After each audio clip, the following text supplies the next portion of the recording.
wanapima wanapenda nikubaza babu wagira kitabu no upendo wa Mungu no upendo wa Isaka marshema oya mama shori yangu ajana n'ababiri baragenda ngo barangize umusozi mori arabagaruka mama bagenda na Isaka ni kwa juiti hapo giza na kivuli katika nchi ya Beersheba ya zamani alitembea Abrahamu asubuhi na maumivu na huzuni rohoni kwa kuwa alitwa na Mwenyezi Mungu kutii amri yake bila nunguniko na hapo akaomboleza Bwanangu wataka nitakutolea mwana wa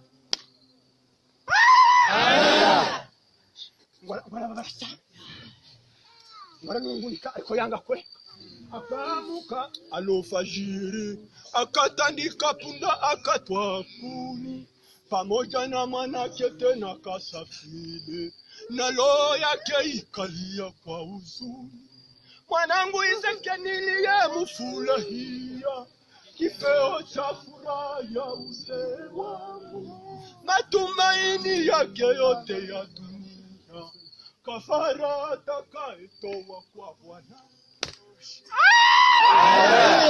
atibirangi ariko yeka mwizivuga ngo mashozi yaje kurya garuka ndio marshemu nina bayiste ya yoga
Tangira gahunda yinka.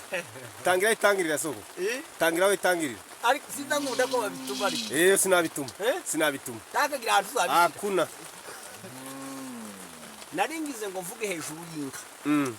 Inka zabaye uhereye kuva kera Adamu yazisamaze. Setu umuhungu wiwe araziragira. Umuhanuzi wa dispensation giye Kigali Noah arazisigasira arazibungabunga zinjiza mu nkugi.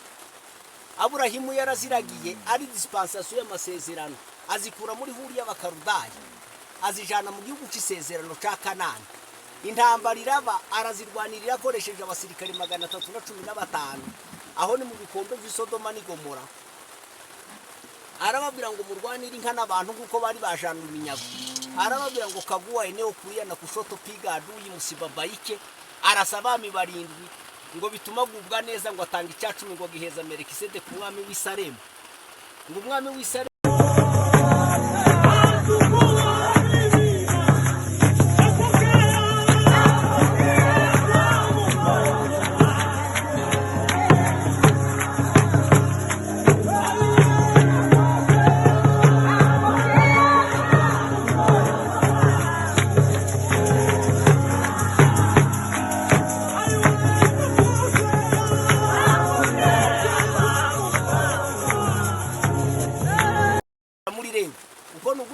kw'Imana yarishimye abungeri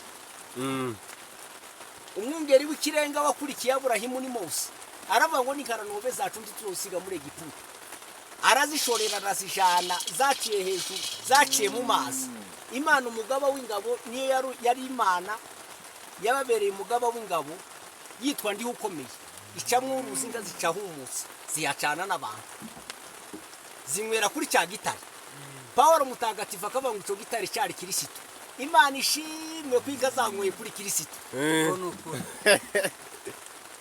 arazishorera zigira imyaka 40 mu butayu na ahantu h'inkokore hataba ibiti hataba n'ivyatsi tituramenye icinka zariye ariko dutegereje yandirimbi zivuga ngo ntegereje nihanganye kuzasobanukirwa vyose tuzamenye icinka zariye nitugera mu ijuru Paulo mutagatifu akavuga ngo